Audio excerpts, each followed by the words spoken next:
Hey, Delilah. Hey, Jen. What are you listening to this week?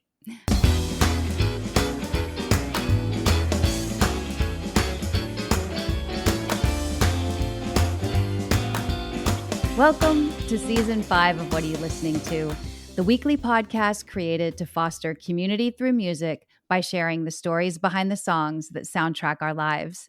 Some of the songs are old, some new, all good. I'm Jenn Tully, and this week I'm joined by musician, physicist, and sound engineer Dalila Mya. Dalila is the creator of MYA Project, which is an electroacoustic music project. Her style combines her experience as a sound engineer, music producer, and her training as a classical musician. Beginning in London in 2014 and now based in Los Angeles, Dalila had been wanting to create an electronic music project since her first year as a student at the SAE Institute for Sound Engineers. In 2015, MYA Project released their first record, White Lie, through indie label MGL in London. Since then, she released several EPs and singles, and in 2024, MYA Project released the album Dystopia, which features some of the songs we'll discuss today. As always, Dalila and I are going to get to know each other through 4 songs.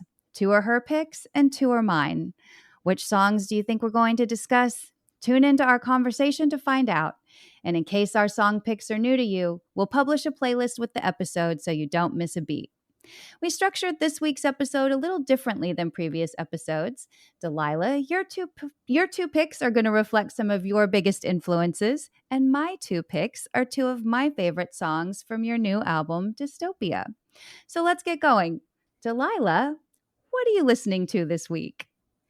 Well, needless to say, I need to introduce what I consider my Bible of musicians, which is Dark Side of the Moon.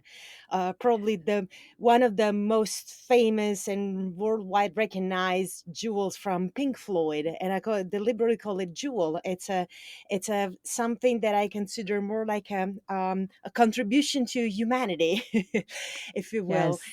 And it's one of those albums that I use to kind of rebalance myself when I feel a little lost, or I need a boost, or I need a sort of a inspiration for my music. That's where I go back. So it's a kind of a safety blanket, if you will. Dark Side of the Moon is that place where I go back to the source.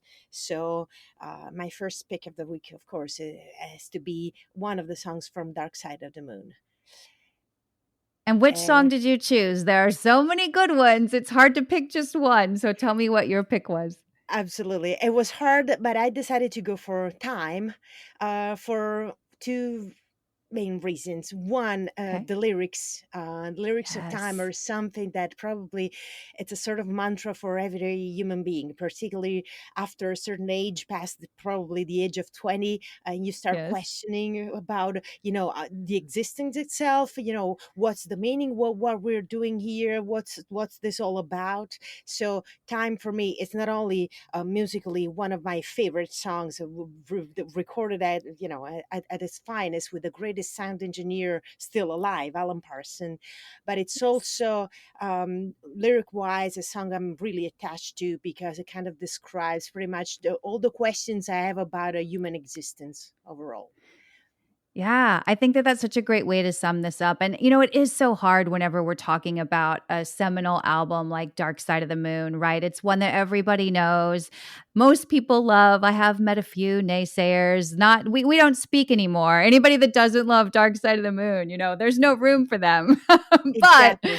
um, I think that you could do not even just a whole episode about this album. I could do a whole season about this album of the show. It's just so rich with so many nuanced things, the lyrics, the production, the musicianship, the artwork. I mean, like everything about Dark Side of the Moon, I think is just what makes people love music. And so I think that it's always hard or daunting to talk about any song from this album. I mean, Pink Floyd in general, just because they are so brilliant, but particularly the Dark Side of the Moon album, I think is just a masterpiece.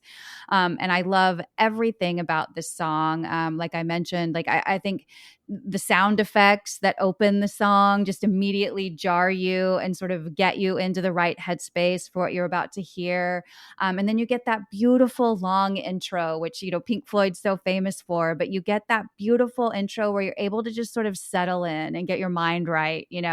And then, like you said, you get hit with these amazing lyrics. And then everything too, from like the backing vocals that are just so powerful and beautiful. Like, I just think that this song is so rich. That's the word that always comes to my mind when I think of this particular track from the album. It's just rich with everything, with musicality, with wisdom in the lyrics, like with layering of voices. And like I said, sound effects. Like, it's just, oh, it's perfect. It's like chef's kiss perfect to me, this song.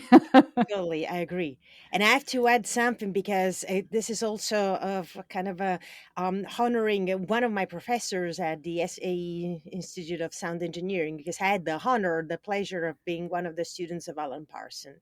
So Oh, yes. And that was probably the reason number one why I decided to move to London, because the SA school is for everywhere in the world. But I decided to go to the one in London because I knew that one of the professors was Alan Parsons. So no denial wow. that was a part of the deal. So, and it was a life changing experience. One of the most humble person I've ever met. One of the most And that was humble engineer. Yes. that was my next question is, they always say don't meet your heroes, but it Mhm. sounds like in this particular instance, he really delivered and was a stand-up guy and as brilliant as you would expect him to be. Is that right? Yes, and humble. Something that Ah, it's rare, and it's such an amazing professional. He could have, bragged about his career because beside Pink Floyd, Alan Parsons been behind some of the greatest albums everything. in history of music. Yeah, everything. But he's so keen to share his knowledge, asking advice from his students, which is very Wow. interesting.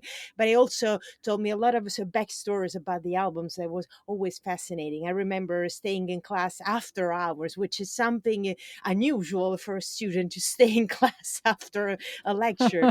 But I remember he had so many interesting stories about, particularly about a Dark Side of the Moon. And I want people to remember that Alan Person is the guy that invented the Dolby Surround. So when we listen to music 5.1, 7.1, the surround system, what we hear now in movie theaters, it's an invention from Alan Parsons back in the days when there were no softwares or computers to help people doing the math and how to align the speakers. He would do everything on paper. So, Wow. particularly the track we're talking about, time, when you talked about the intro with the clocks, they're uh Yeah. at the same so basically in order to synchronize those clocks, because they didn't have softwares back then, the whole band, Pink Floyd and Alan Parsons, and literally the five of them had to put their hands on the soundboard and synchronizing the clock sound. Wow.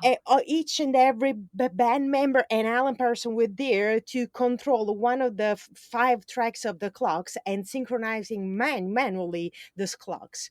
So there was a challenge of having five people uh, kind of moving their fingers, their hands at the same time. Whilst today, nowadays, we can do it digitally, but it's something that today will be a piece of cake. And back in the days, it was a challenge, and they did it. Yeah. I was curious to ask you this too again, because this is anybody that's a music fan or oftentimes music fans that are trying to land on, a conversation. We'll talk about Dark Side of the Moon and discuss what it means to them or why it's such a brilliant album. But because you have such a diverse experience, you're a sound engineer, as we mentioned. We'll get into a little bit more of your background later, but you're also a trained physicist. You also create and make your own music. We'll talk about when we get to MYA Project. But I'm so curious, just because you have such a diverse background, and then had the chance to work with Alan Parsons specifically, what do you think it is about this album that made it such a game changer or made it something that we're still talking about 51 years later and still listening to all this time later? Do you think, like, singularly it was Alan Parsons? Do you think it's the collective group of the five of them? What do you think it is? Is there anything you could pinpoint about why this album is still so relevant all these years later? Yeah, absolutely. I think, as you well put, I think it was the work of five people. It's Mm. Alan Parsons is also uh, quite often referred as the fifth element of Pink Floyd, particularly for Yeah. these two albums, Dark Side and The Wall and Metal. But the thing is, it was the right time for these five people to, I would use like a physicist term, like collide together. Yeah. Uh, in the sense that they were at the right time. First of all, it's very interesting. While Pink Floyd were recording Dark Side of the Moon at Abbey Road, the Beatles were recording the White Album. And the Yeah. Beatles were neighbors, literally. And John Lennon was so intrigued by what he was hearing next door, that he would go and take a peek and sneak into the Pink Floyd Studio B recording studio, which was the Wow. smaller because the Beatles were in the bigger studio. But John Lennon was like, okay, this is something, I don't know what it is. It's new, but I have to kind of go and see what's going on here. So the thing is, Dark Side is the finest combination of the greatest sound engineer and the greatest idea of having a concept album. First of all, Dark Side Hmm. of Moon wasn't born as an album, like with 11 separate tracks. It wasn't the Yeah. case. The first thing that it's great about the album is it's a concept album. It's supposed to Yep. be, it's a journey from the first Hmm. track to the last. What it is to me, I think, is if you listen to Dark Side of the Moon and you think of your life since the time you came out of the womb, of the maternal womb, the first track with the when Claire Torrey, the singer, she's screaming, it reminds Yep. me of the first primal scream we have when we're born. We're put in this reality and we scream like, okay, we're in something new, and then it all unfolds, our life unfolds, and the Dark Side of the Moon is perfectly synchronized, I think, with the human existence. So that's the Yes. winning thing. It's not only an album, it's a great music, it's a journey into your own life, like, okay, what it's all about, what we're doing here, and also the approach to death, because very few musicians have been so I would say sincere and honest in talking about it, such as very delicate topic such as death and the human decay. Yeah. And Dark Side of Moon puts I think it's a sort of a hope in humanity, which death is just a turning page. It's the end of a cycle, and as every cycle, it's just going to be there is going to be a new cycle. So Dark Side of Moon puts hope in humanity to where death is just a transition. So don't worry, there is going to be another cycle, another journey like this that you have to experience, and it's absolutely magnificent because the sound. Well, now we have to talk about a little bit. The equipment, the sound gears that Pink Floyd had. Roger Waters and David Gilmour had made no mystery. They were wealthy people that could afford buying extremely expensive synthesizers. Yes. um, I do have one, the Moog Voyager. They actually use the Dark Oh. Side of the Moon, so it's one of my favorite. And it's a synthesizer that goes for no less than $10,000. So, Oh. uh, something that is beside when producing a rock and roll with electronic edge. There is money to be spent. So. One of the things you perceive, particularly in their documentary, The Making of a Dark Side of the Moon, which I Yeah. recommend to everybody, is the fact that they had these beautiful synthesizers. They didn't know yet how to perfectly use all the functions. So they were playing around with this Moog synthesizer. There was the age where people were experimenting. So Yeah. particularly Roger Waters were spent hours just playing and see what was the potential of this synthesizer. And that's what happened right there. The love And I think for you hear that. Yeah, you hear the yes, play, right? Like you can feel that they're creating something new almost. Do you get that whenever you're listening to Dark Side absolutely. too? Yes. Yeah. It feels like they're doing something seminal and that they kind of know it. Like that's what I've always thought from the first time I heard it. It's like it feels like they know they're making something groundbreaking here. Yes. And it probably Yeah. was also the time, historical time, in music where being original was still something, creative. Nowadays Yeah. we're living a little more of a, dark ages of creativity, to where music is recycled. But back then Yes. there was room for creativity and something original, unique. So I think it was Yeah. also the golden age of music. Yeah, I agree. I think that's super well said and a great explanation. And just before we move on to the next track, you mentioned the documentary about making of Dark Side of the Moon. There's another great one that's sort of tangentially involved as well. I just recently watched called Squaring the Circle, and it's the story of hypnosis. The artist Storm Thorgensen and Poe Powell, who did so many famous album covers, of the era from Zeppelin to Peter Gabriel to, of course, the iconic album cover for Pink Floyd's Dark Side of the Moon. So that's another one for music fans. If you're looking for maybe during the holiday break a music doc to Yes. watch, I highly recommend Squaring the Circle. It was really interesting to see how these guys like came up with inspiration for the art that accompanies some of these really fantastic albums that we all know and love. I'll check it out. All right. Yeah, it's really good. Well, tell me about your second pick. This one is, I love these two songs together as being your pick because as I transition into some of my favorite songs from your new album, I really hear the influence. And it made me sort of think about the sameness and the differences of these two bands. And so I really had not ever put them together this closely maybe in a playlist, and so I Mhm. really loved the experience of hearing these two songs back to back. So please introduce your second song. I'm excited to talk about this one. Sure. It had to be, and it had to be Enjoy the Silence from Depeche Mode. And the album is Violator.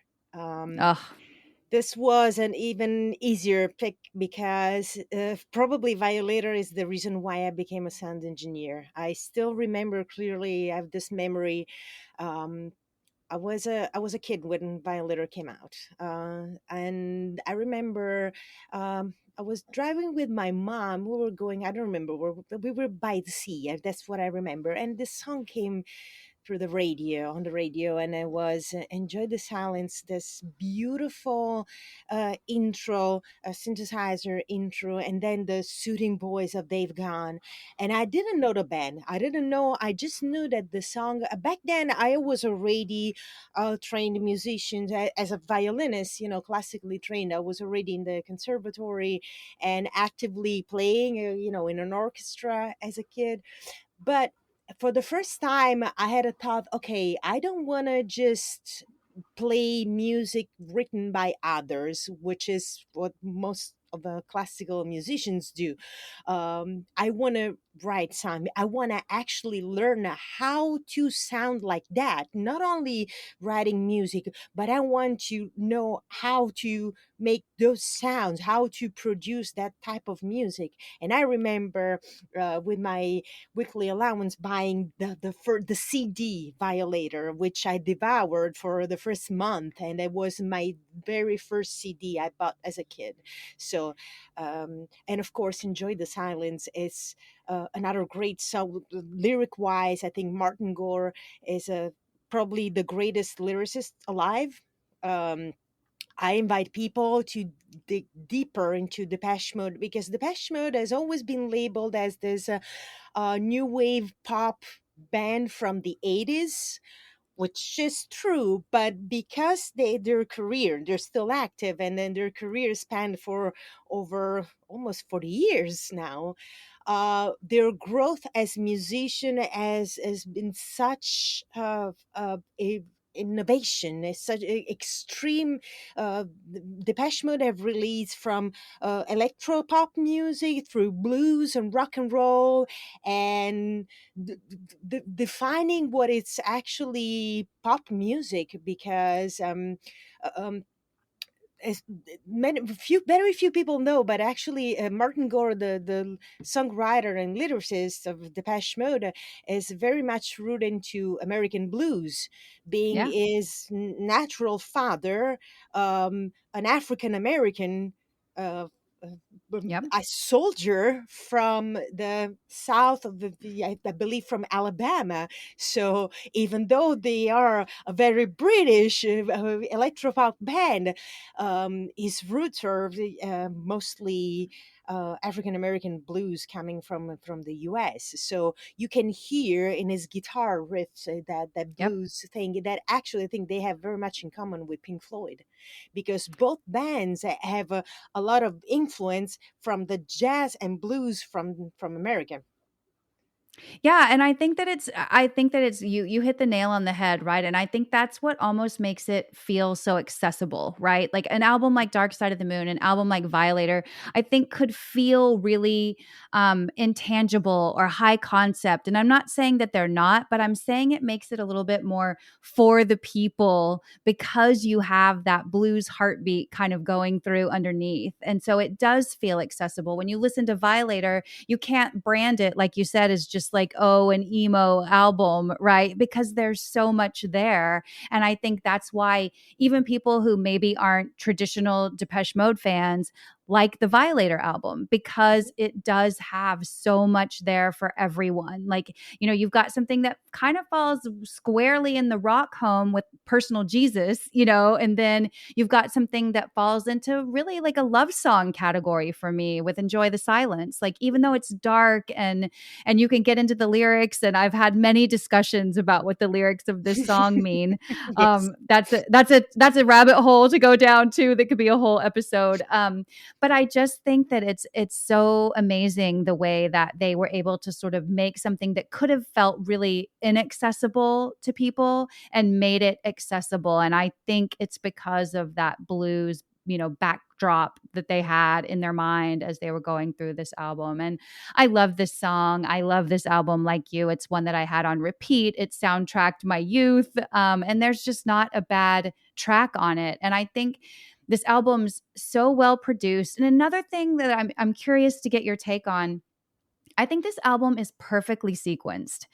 There's not a track out of place for me. And I'm the kind of person that the first time I listen to an album, I listen to it the way the artist intended. And in this shuffle play culture, I don't know how often people do that. So I'm curious on a couple of fronts for you. Like, is sequencing an important part to you whenever you're making an album? Like, are you thinking about the order of the tracks and expecting people to listen to them in that order? Or are you like, don't care, once it's out of my studio and in the world, it's up to the people to decide? How do you feel about sequencing an album in today's shuffle play culture? It's a very interesting question. Thanks.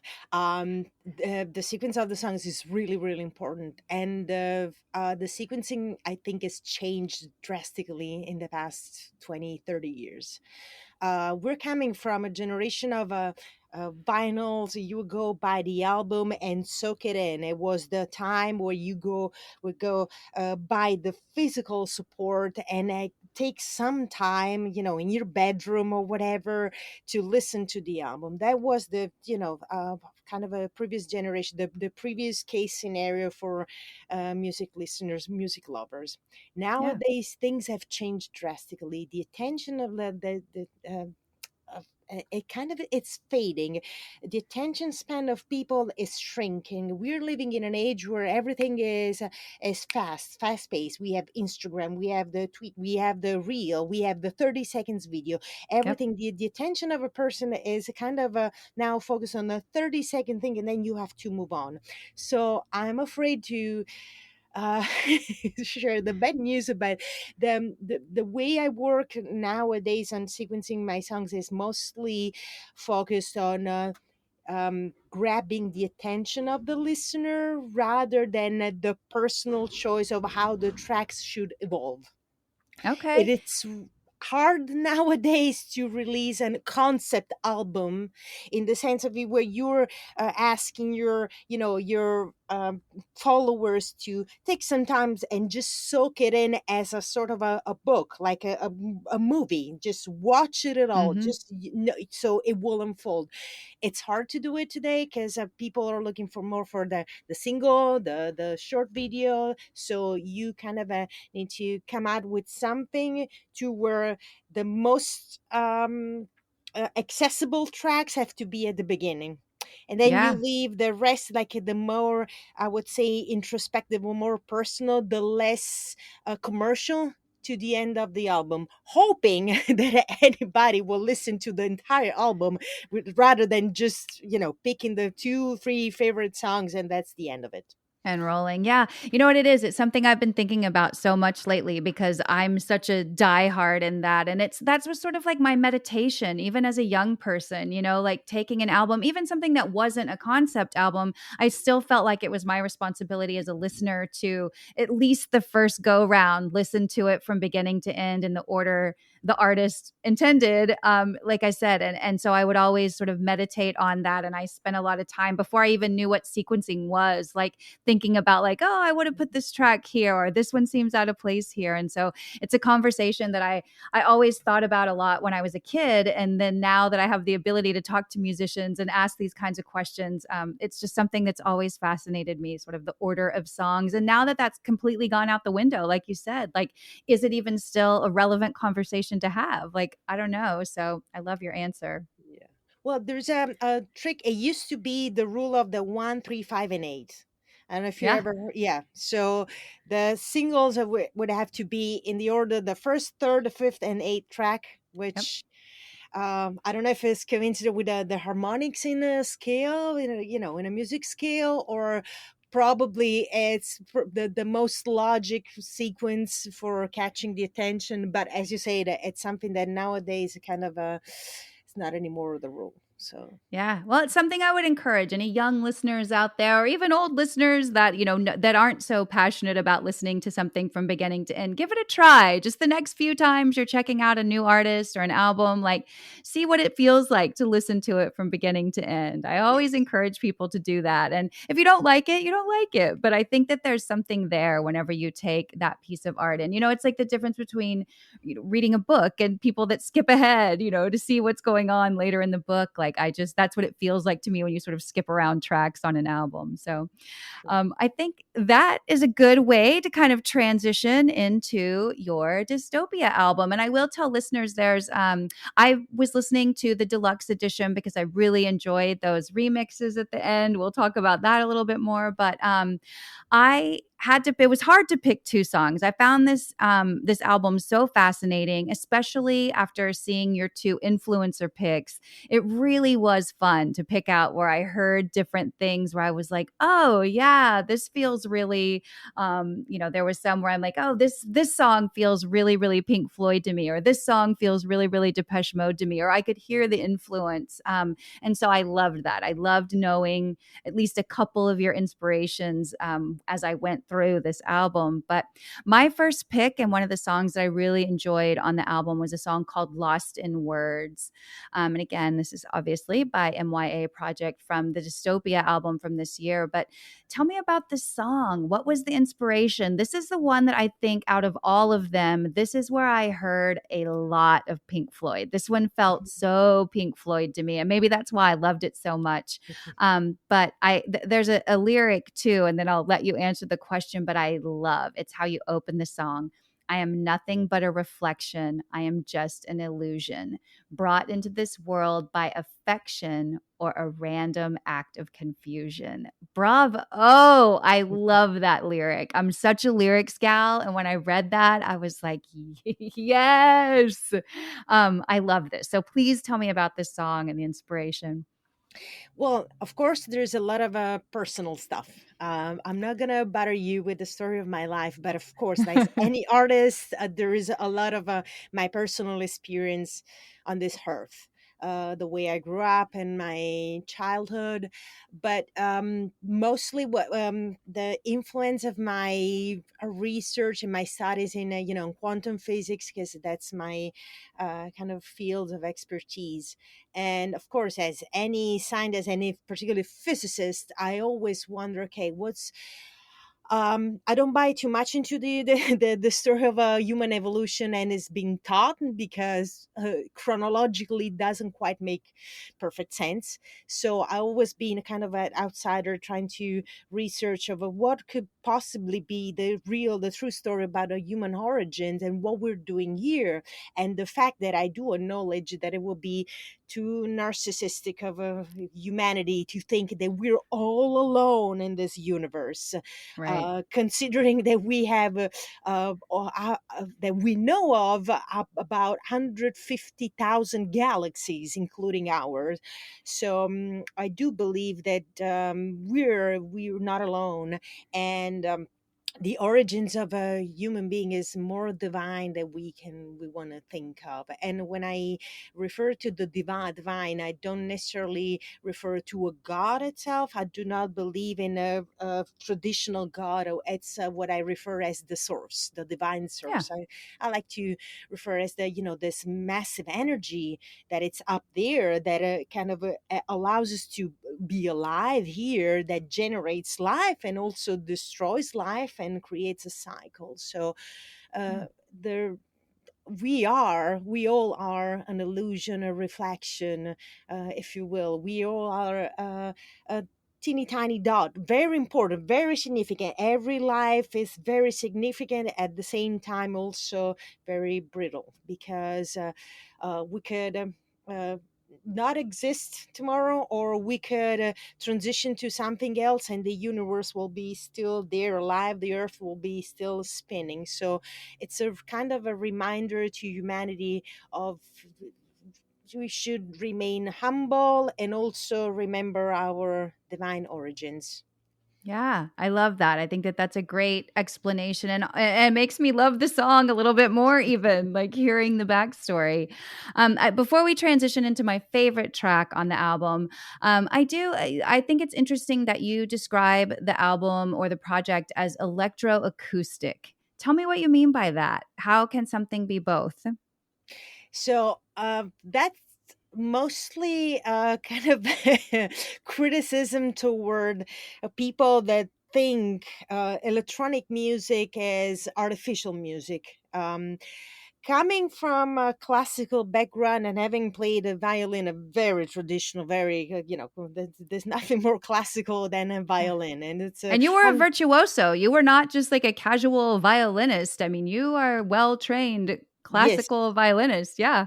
Yes, I started performing as a kid, with a perfect pitch. So I would pretty much be showcased on stages as a child prodigy. Yeah. Yes, but I grew up thinking that yes, musical instruments were just the traditional, the ones with the strings. And then when I approached the world of the synthesizer, the music produced with electricity, I discovered, this whole new universe. And there is a main difference between analog instruments and electronic instruments. Analog instruments are there to be played to where you have a sound. The violin has a sound. You can choose a different violin for a different tone, but pretty much the strings will act it's the same way. It's physics involved with the bow playing the string, but a violin will always sound like a violin, as well as a piano will sound as a piano. Electronic instruments like synthesizer, because give you the possibility to manipulate the sound wave itself. You have 1,000 instruments in one. Now, the big question people usually pose is, okay, electronic music is artificial. Well, I will debate that, because electricity was something that was on this planet before music instruments. Electricity, when we think of electricity, we think of thunderstorms, we think of Yeah. electric impulse. It's the beginning of life, because life is generated by an electric impulse. So, to the people that think, well, electricity came after music instruments, no, no, no. Electricity was here before we were born, before any life was on Earth, before humanity, before mammals. There were thunderstorms and rain and electricity. So I think electronic music is actually even more organic than acoustic. Thus, the label electro acoustic music, to where the natural electricity is combined with analog instruments. A little bit like I would say it's a reference to Tesla. Where Yeah. he was the the big man that realized that electricity has been here for since the beginning of our existence on Earth. I love that so much. That's just the kind of rich answer I would hope for from a physicist and a violin virtuoso. So, thank you for answering that question, because I do, whenever I thought perhaps that was kind of the direction you'd go in, but it was just a question I had to ask. Like, it does seem so contradictory, but whenever you explain it that way, it makes perfect sense, and also provides the perfect transition into my second pick and the fourth song on our playlist, which was my favorite song on the album. There were plenty of other tracks that I loved too. I will shout out. I loved Europa. I loved Wild World. There were the whole album you must listen to, listeners, but this song really moved me. This is the one I kept coming back to upon, like, third listen and fourth listen. I'd go through the album and then find myself going back to your song called Rain. And I did hear a lot of the Depeche Mode influence on this one for me. This one felt like maybe the most Depeche Mode-y. And according to Spotify, too, this is also a fan favorite. What do you think it is about this song that makes it one of your most popular? Well, first of all, let me introduce Rain as the first song I wrote for this album. Okay. By all means, yeah, Rain came months before I started working on the other tracks. It was just the beginning. So I had to pick that as a first single because it was probably what got me started on Dystopia. Um I think is the success of Rain is because it was the most well packaged, I would say. Okay. As a sound engineer, that's the term we use when we have to produce a pop song, the traditional pop songs that has the hook that sticks in your mind. Hmm. The packaging of Rain, it came out to be probably the most polished. I used to be, I still tend to be a very I would say like a Pink Floyd, like expanding my music. I really have hard time staying in the 3 minutes time frame to for a Right. song, the pop song. So I like to kind of take it slow. I need more time. So usually I have to cut my songs in half because it's easy for me to get to the 6 7 minutes. So that's probably the influence, the Pink Floyd influence. But Yes. Rain, yeah, Rain came out so easy because it's interesting enough. It came from the first lyrics. The first thing that came to my mind was the hook "Runaway, Runaway." I was Yes. having an argument with somebody, and I hate when people storm away because it's that thing of turn the back and just walk away from an argument, because I do believe in in the dignity of having a conversation, civilized Yes. conversation, and I hate it when people run away. So that was it. It just Okay. came out of the thing goes, okay, you're running away, yeah, run away, as if yeah, you do your thing, I'm better than that. And from that, that hook, the whole thing evolved then from with with the addition of other thoughts, because that's one thing as a lyricist I can tell you. No songwriter writes a song inspired by only one subject. There is always a combination of different feelings. So most of the times you have the inspiration coming from one idea but then develops to many others. So kind of I started putting together my feelings and thoughts about many different subjects, and so that's how Rain was born. Oh, I love it, and I feel like all of that comes through. Like, you can hearing the story, like, puts a bow on it for me. But that was, I think, what I loved about this song is I felt a ton of emotion coming out of it, whether it was the music or the lyrics or the way you sang it. It just this one resonated, and I just kept coming back. I loved everything about it. So I felt like this was just a standout favorite for me and an album that I really enjoyed. I think I said this when I first reached out to you. It's just, I listen to a lot of new music just by nature of having the show. And this was just an album I was so excited about and so excited to get to talk to you about, because I thought it was so rich and so different. And it made sense, but also left me wanting to ask a million questions. You know what I mean? And that's Sure. something that I love too, like some music that's going to challenge me a little bit or make me think about what inspired the artist or where the artist is coming from or what their particular point of view might be on their art. And so I felt like this had everything for me. It felt smart. I don't know of a different word to say other than I felt satisfied after listening to it. And at the same time, I felt hungry for more information. Like I wanted to know more about how you got such a satisfactory album put together in the way that you did, because it really is from beginning to end. This was an album I was so happy to come across. So thank Thank you. you so much for joining me. Thank you for sharing about your inspiration and your process. Listeners, if you would like to learn more about Dalila and check out her music, which I obviously highly recommend, you can visit her website at myaprojectmusic.com. That's MYAPROJECTMUSIC.com. And as always, please be sure to follow, download, and share this show. And if you love listening, drop a review on Apple or Spotify for us. And last but not least, to stay informed on all things Super Awesome Mix and what are you listening to, be sure to follow us on Instagram at Super Awesome Mix. Dalila, thanks again for joining me. I so appreciate your time. Thank And you, Jen. listeners, thank you for listening. And please join me again next week to find your new favorite song.